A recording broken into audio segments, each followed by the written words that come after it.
forget, man. We're going to get them on over to the go, go, go, go. Then we on to the top. That's how we go by goal line. Don't forget, man, today is the day. We're going to win. They can't miss it. That's the back out of the ball. The first one's going to matter with that. Fight, fight, fight, fight, fight. What do you think, man?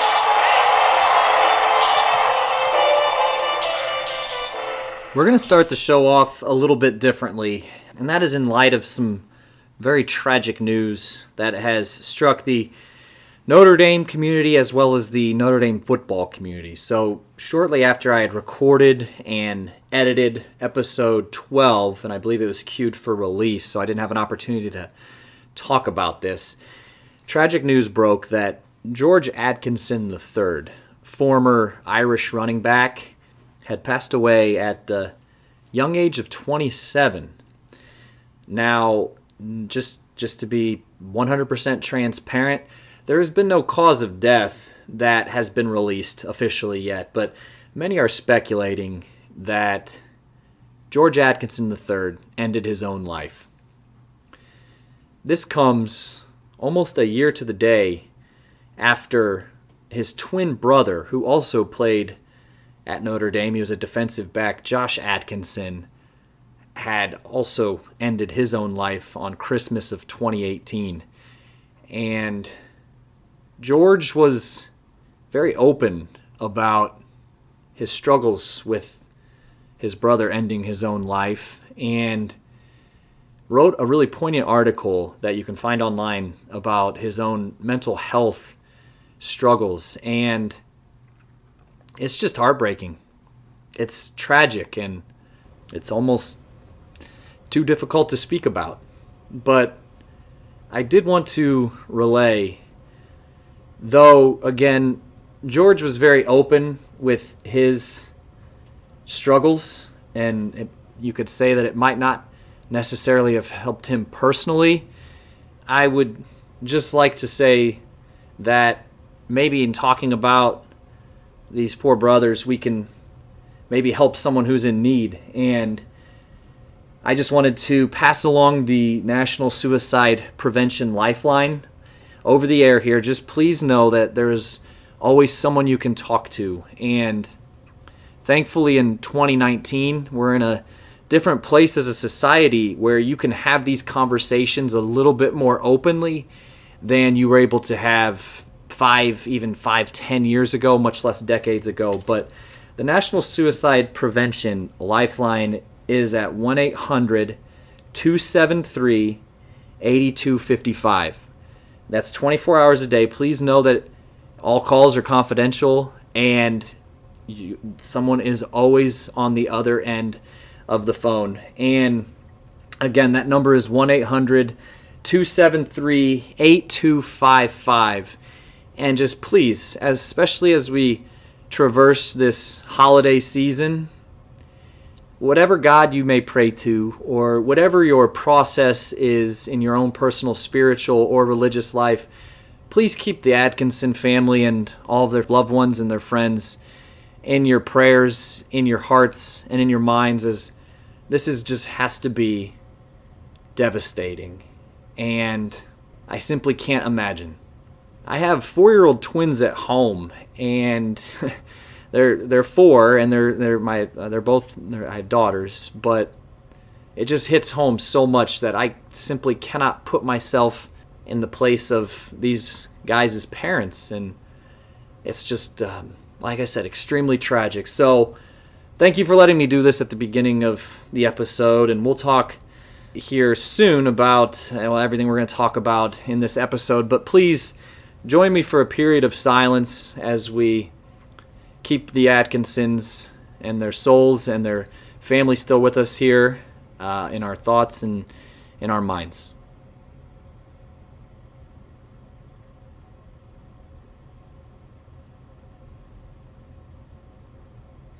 Okay, thank you for that, and we'll get going here right after this.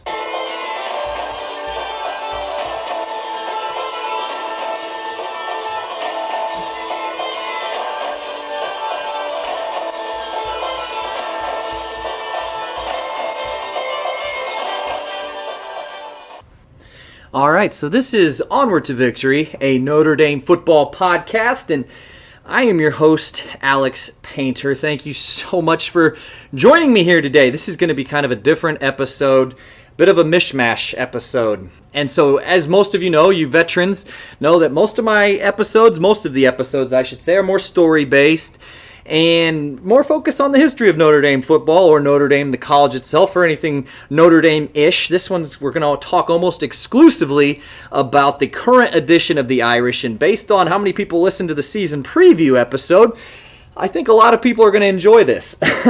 But just to let you know, you can find the show on Apple Podcast. If you have an iPhone, click that purple podcast icon, and you can listen to all the other 12 episodes that have come out since June, and you can subscribe. That way you are notified for the most recent releases. You can also listen on Spotify if that is your preferred method of listening to podcasts, or if you visit onwardtovictory.podbean.com, that's where all of the episodes are in fact hosted.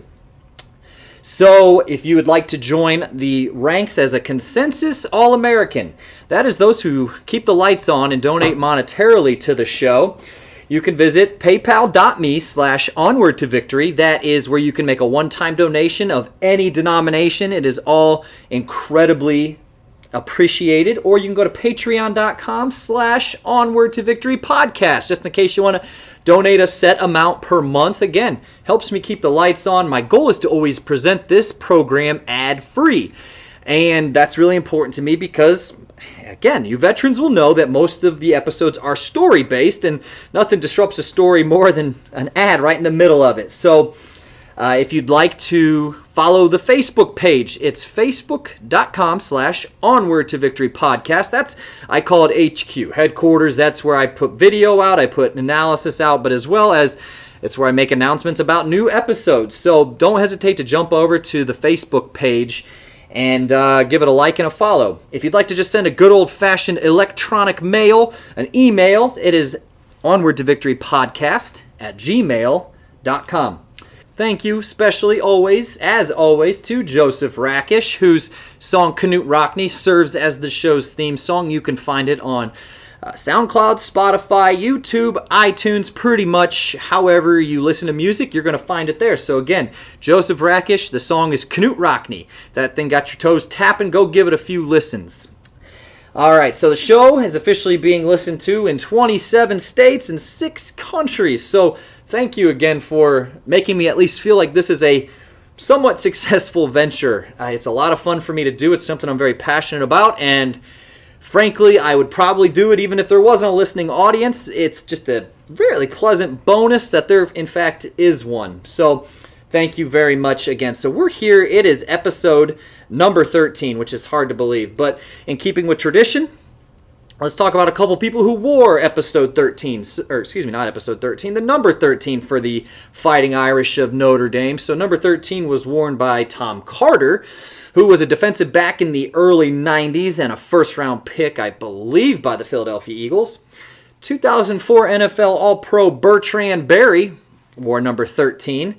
Member of the national champion team 1988 safety Pat Eilers also wore number 13. And current Irish players, wide receiver Lawrence Keys and linebacker Paul Moala, who is a local product from Mishawaka, Indiana, also wear 13.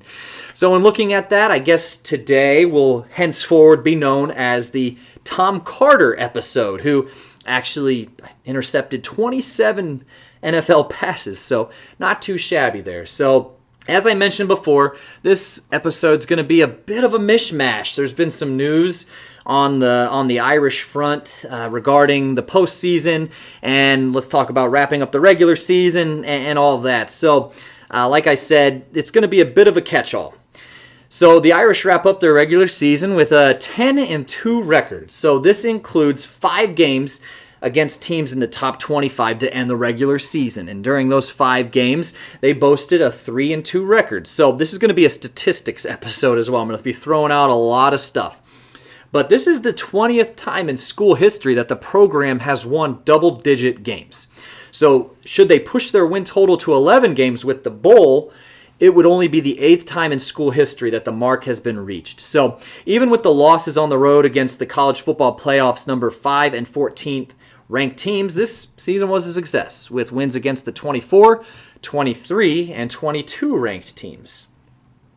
So Notre Dame at 10-2 was invited to participate in the Camping World Bowl against the 7-5 Iowa State Cyclones. We're going to talk about that here in a bit, but let's first visit the record books. So all statistics are current as of the end of the 2019 regular season. So let's hit some highlights here. So let's start with head coach Brian Kelly, who we're going to talk about kind of in depth here also. So at 91 wins and 37 losses, Brian Kelly has the fourth most wins in school history, trailing only Ara Parseghian, Lou Holtz, and the great Knute Rockne. His 4 bowl wins only trail Holtz's 5. So of those coaches who have coached at least 50 games, his 71.1 winning percentage ranks 6th highest in school history. Moving on to quarterback Ian Book, his 5,876 career passing yards place him 7th highest in school history. Should he connect for 120 yards in the bowl game, which is highly likely, he will overtake Rick Mirer for number 6. His 56 touchdown passes place him 4th in school history, trailing only 21st century signal callers Brady Quinn, Tommy Rees, now known as Tom Rees, and Jimmy Clausen. So among quarterbacks with at least 760 passing attempts, he actually ranks 1st in school history with a 63.2 completion percentage. His 33 passing touchdowns this season stand as the 2nd highest mark in school history for a single season. Now on the rushing front, there wasn't much significant movement on the all-time list, but it is worth mentioning that with 722 yards on the season, Tony Jones Jr. did move into 32nd in school history in rushing yards over a career with 1,346. And with a strong bowl showing, he should probably move up a couple ticks. So here we go. Wide receiver Chase Claypool, another senior. He currently sits at number 8 on the all-time receptions list with 143. Just one catch will tie him at 7th with former Irish great and current Houston Texan Will Fuller. He is 9th on the touchdown list with 18 and 12th in yards with 2,013. Kicker Jonathan Dorr. After connecting on 13 of his 16 field goal tries, he is now 9th in school history in field goals made. His 101 total points put him at 8th. So as a team, defensively, the unit ranked 21st in the country. Again, this is all out of 130 teams in yards allowed, and 12th in yards allowed per play.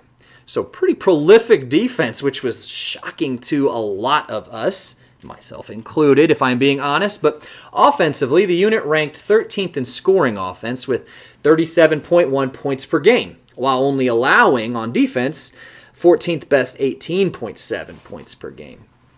And finally, with 26 takeaways and only 11 turnovers, the team's turnover margin was, if my math is correct, and sometimes it is, plus 15, which was good for 3rd in the country, and they trailed only Alabama and, surprise, Florida Atlantic. Now, speaking of offense, just maybe, about 3 hours ago, news broke that Chip Long will be departing the program and that the departure is amicable and mutual. So it's kind of assumed that he's going to go find, he's been offered maybe, or some schools have been in touch with him about coaching. I wish Chip nothing but the best. The offense over the last 3 years under his helm has been record-setting, and we've won a lot of football games, and wish him nothing but the best. And so it's kind of, according to Len Clark, Irish extraordinaire Len Clark, Tom Rees, who is the quarterback's coach, probably stands to be elevated to the offensive coordinator spot for the bowl game. And he also said that there's a good chance that they're going to fill the position internally. Okay, so first, and as promised, let's talk about the 2019 Camping World Bowl. First of all, it's being played at noon on ABC on December 28th. So, again, noon, ABC, December 28th. So, from the time that I am recording this, exactly 17 days away. So, and I am super well aware that there is a good portion, perhaps even a majority of the fan base, who think the Irish got pretty hosed on this deal. And while it does raise an eyebrow, or perhaps both eyebrows, that the 9-3 Virginia Cavaliers, who Notre Dame beat 35-20 in late September and just suffered a 62-17 pasting against Clemson, was invited to play the Orange Bowl against the number 9 Florida Gators. And a lot of people are crying foul against the playoff selection committee. But one of the things that I read was from Eric Hansen of the South Bend Tribune on the ND Insider blog, and he put a post up called "The Beauty of Notre Dame's Camping World Bowl Matchup is What It May Lead to." And so in it, he kind of aptly details the landscape, writing, quote, "2019 is an outlier. In the first 5 playoff cycles combined, 2014 through 2018, a total of 5 Power 5 teams with 10-2 or 11-2 records were excluded, and none in 2014 or 17. This year, there are a record 4 on the outside looking in: Utah, Alabama, Minnesota, and the Irish. For Notre Dame to have earned an invite to the Orange or Cotton Bowl, the 2 New Year's 6 games with at-large spots in this cycle, the Irish would have had to have finished 9th or 10th respectively in the college football playoff rankings. Even in the AP and coaches poll, the 14th ranked Irish weren't close," end quote. So it's really difficult to spin it any other way. Despite a successful regular season, it's clear in the eyes of the coaches, the Associated Press, and the College Football Playoff Committee that the season-defining game was not going to be going into Georgia and losing only by a touchdown or any one of the 10 victories. It was clear that it was the utter disappointment of the 45-14 loss against Michigan in Ann Arbor. That game, hung on the team like an albatross, as even with 5 straight victories after that stinging loss, we moved exactly 2 places in the rankings from 16th up to 14th. So I'm not sure. Is it Notre Dame fatigue? It's really hard to say. I'd be curious. If you have a thought about what that is, why this is, feel free to let me know. I know that a lot of people point to the conference, and there's a lot, or lack thereof, there's a lot actually written about why this is one of those years that really it wouldn't have made much of a difference. I think, honestly, it was the combination of the fact that Notre Dame won double-digit games, went 10-2, but there was just a plethora of teams that had identical records that, unfortunately, didn't have that loss that just really set them back. But what I will say for this, for all the talk about Brian Kelly this and Brian Kelly that his failure in big games against top 25 teams, and did you know that from where the teams actually finish, that he is 11-9 in the past 4 seasons against top 25 teams? Unimpressive, it sounds. Fine, that's fine. Let's add some context to it. So Dabo Swinney of Clemson is 15-2 against teams ranked in the top 25. Nick Saban is 14-5. But after that, the pack thins out considerably. So Kirby Smart of Georgia is 10-8. Gus Malzahn of Auburn is 8-13. Clay Helton of USC is 7-9. Jim Harbaugh of Michigan is 7-12. And Mike Gundy of Oklahoma State is 5-7. So, yes, from what I was able to dig from the wonderful world of the internet, Brian Kelly has the 3rd most wins against top 25 teams among all active coaches in the land. So, really, he's actually first among all coaches not named Nick Saban and Dabo Swinney. So, not only that, but those two, Kelly and Kirby Smart of Georgia, are the only ones of consequence with a winning record in a substantial body of work after Saban and Swinney. So also, I would need to remind all of you that this counts the last 4 seasons. So that would include the horrific 4-8 season in 2016. That year, they had losses against top 25 teams Navy, Virginia Tech, and USC. which would actually make his record then, if you were to strike that season. So the last 3 seasons would make his record against top 25 teams 11-6. Good for a 65% winning percentage. And again, the 3rd highest mark in the country over that span. Now, I know there's a huge anti-Brian Kelly faction within the fan base, and that's totally fine. My aim is to not bite the hand that feeds and, I guess, listens to the show. But I hope by now you have gauged me as something of a thoughtful individual. I hope. And I'm not one to stir any pot unnecessarily or give slanted takes in an effort to drive up activity or clicks. Or I guess in this case, listens. But context is so important when arguing anything. So here's a bit more. In an article written by Sports Illustrated back in October, author was Mark Macchietto. And he wrote that, quote, "While things are going, objectively speaking, very well for Notre Dame, there is still a sizable and vocal portion of the fan base that is unsatisfied at best, self-righteously and self-importantly outraged and pining for golden days of glory gone by. But hey, that's part of the deal at ND, even in the absolute best of times. Holtz and Devine were hammered for not being as good as Era. Era couldn't win the big game and wasn't as good as Leahy. Leahy unraveled in the early 50s and wasn't as good as Rockne. You get the picture. Plus, there's a segment of every team's fan base that is going to look for and revel in reasons to be miserable. That's just part of sports and life. Since the start of 2017, as these numbers that the article contains will show, Notre Dame has been quite easily one of the top 10 best Power 5 programs in the country. And with all respect due to a team like UCF, in my mind, that means being one of the top 10 best programs in all of FBS. End quote. So, while I might not agree with all the words and somewhat tongue-in-cheek name-calling that is employed here, the sentiment can hold up in some of our criticisms of Kelly and of the current edition of Notre Dame, and frankly, some of those criticisms I even hold. Okay, so back to the next game.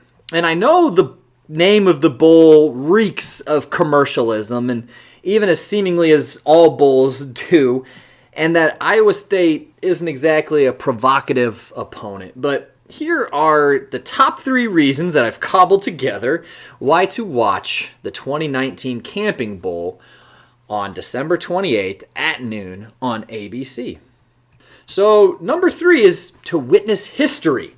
Something that, if you're listening to this show, you probably can appreciate. So, as mentioned earlier, it could be only the 8th time in program history that the team will have won at least 11 games.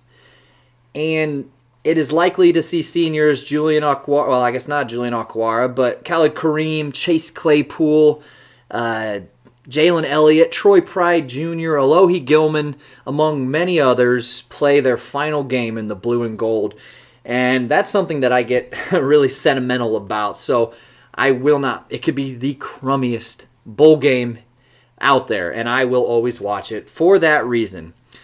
So number 2 is to show off that chip on the program's shoulder. So despite the 7-5 record for Iowa State, their losses came by a total of 21 points and to 4 ranked opponents. So they are a good team, not a great one, but Notre Dame will have a really good opportunity to, if we're feeling like they're being disrespected and they feel like they're being disrespected, go out and get on the gridiron and just show us how disrespected you feel by making this game not even close. I think most people, most pundits, believe that Iowa State is not as bad as some may think. And in fact, so much so, they're getting quite a bit of respect. I mean, aside from just being named to the bowl, Notre Dame are only 3.5-point favorites for the game. So let's go out and show them just how good we are this season, and that the Michigan game should not be the defining game. Run the record to 11-2 and get the ball rolling for 2020 the right way. And finally, number 1, hey, it's still Notre Dame football, and with it, since it's in Orlando, Florida, perhaps the coaching staff could use the game as something of leverage for the 8 players identified as top targets for the program in the state of Florida for the 2021 class. So these are the current juniors who next football season will be seniors. So now for you, that top 3 may or may not have been super compelling, but also, given that the game is at noon before the college football playoff semifinal games between Ohio State and Clemson at 4 p.m. and LSU and Oklahoma at 8 p.m., it makes for a really fun-filled day of football. So, in that being said, I'm sure there's going to be a lot of eyes on that game. And again, there's a lot of overtures about the game, and there's a lot written about it and the state of Notre Dame football. Within the tea leaves. But you know what? At the end of the day, it's a bowl game, and I'm happy to watch it, and I really am looking forward to seeing how the team reacts to the selection and how the team is going to play together for the very last time and how the team heads into 2020 as a result. And I hope you feel the same way too. All right, so we'll be right back with the second edition of the George Gipp Minute here right after this.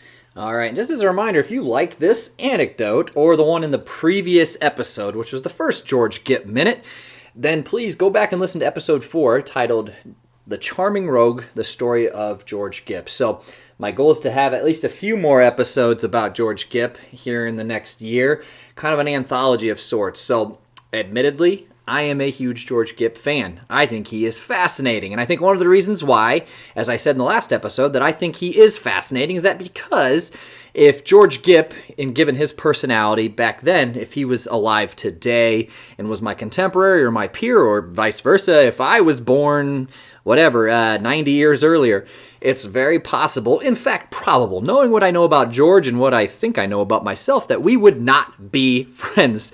And George was a perfectly fine guy. He was, like I said, it's not that he was, not that I would dislike him. We're just clearly not each other's types when it comes to friends. But he is all the more fascinating to study and read about. So I figure I will take the opportunity, and this will give me an excuse to at least relay a cool George Gipp anecdote, every episode, or, most episodes, I should say. So here we go. According to Gipp biographer Jack Kavanaugh, Gipp attending the University of Notre Dame was surprising for 2 reasons.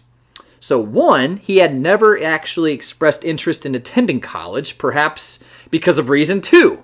He hadn't, in fact, graduated from high school due to poor grades and even poor attendance.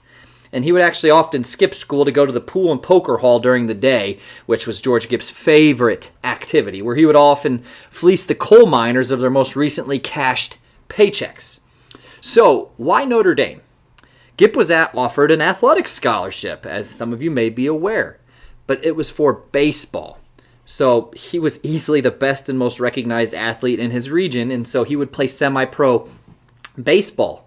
And one of his clubs traveled and played in Elkhart, Indiana, not far from South Bend. And the power-hitting Gipp caught the eye of the Notre Dame coaching staff. So not only was George Gipp a bit of a long shot for the college academically, but he was also not even recruited to play the sport that he would become famous for on campus.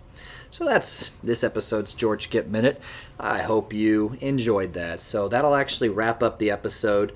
It's going to be released a little bit earlier than what the normal every 2-week schedule is, but with the bowl game coming up, I figured now or never in the holidays, so that'll disrupt the every 2-week schedule. So I figured if I could, I'd get a new one out. So this one's coming in a little bit short, but I'm sure you don't mind. Hopefully you caught some good information. If you agree or disagree, please feel free to let me know, and please send the show a message on Facebook or just a good old-fashioned email. I'd be more than happy to read any of the correspondence or feedback that you send. Thank you to all the new listeners. I've been getting some really cool feedback from some new listeners who particularly enjoy the show. So you know who you are, and I really appreciate it. Please don't hesitate to like and follow the Facebook page, as well as if you'd like to become a Consensus All-American. You can do so at, again, paypal.me/onward-to-victory or patreon.com/onward-to-victory podcast. So, again, this has been Onward to Victory, a Notre Dame football podcast, and I am your host, Alex Painter. If I don't speak to you, which I don't think I will due to the holidays, I really hope you have a warm holiday season, hopefully surrounded by family, friends, loved ones, whoever it may be. So we'll speak soon, though, I promise. I hope you enjoyed this, but as always, go Irish!